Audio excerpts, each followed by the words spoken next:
The leaders in the Magic Quadrant are not huge surprises to me. It's Adobe, which is formerly Magento. They acquired Magento, so it's Adobe Commerce now. You have Salesforce Commerce Cloud, and then you have Commerce Tools, as well as SAP.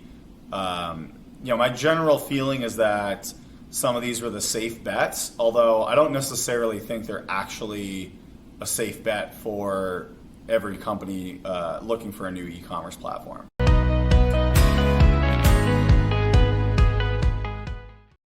And then Commerce Tools, I would say, is kind of the newcomer in the sense that they're relatively new to the space compared to the other major software providers.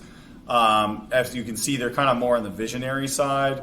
They're exclusively focused on headless, which makes them more of a visionary. I think people kind of see that headless is kind of the new wave coming in e-commerce.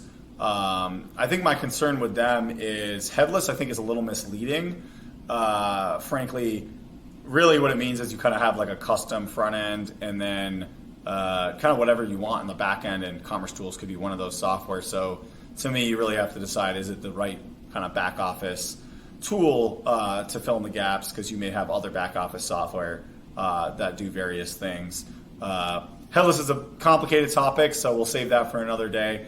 But definitely caution anyone getting into headless, just because it's a big architectural deviation from what I think most people are used to, but also can be very, very successful.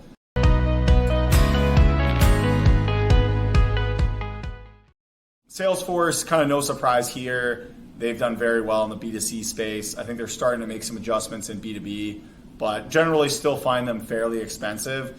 I think they're considered a leader just because they have so many large enterprise customers, like an Adidas or kind of household names like that.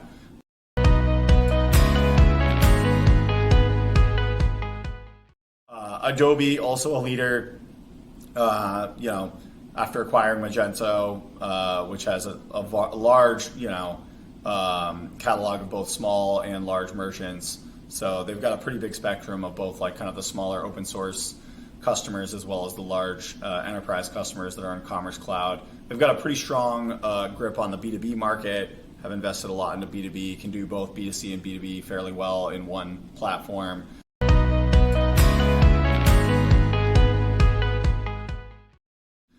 SAP is probably the one that I'm least bullish on, to be honest. I really don't feel like they belong anymore in the leader spot. I think that they're the riskiest platform of the four to choose.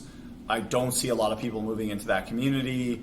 I think if you look back a few years, Oracle was on the leaderboard and they're not even on the list at all. They disbanded their entire e-commerce division. So just because someone's on a leaderboard does not mean it's a safe bet, right? I mean, imagine if you chose Oracle and now you have to leave Oracle. So I think SAP will not be on. My biggest prediction, and one I feel pretty strongly, is that they will no longer be on a leaderboard.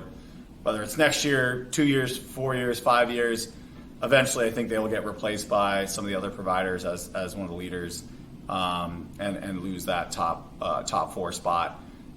So take it for what it is, but that's kind of my very high level take on the leader spot.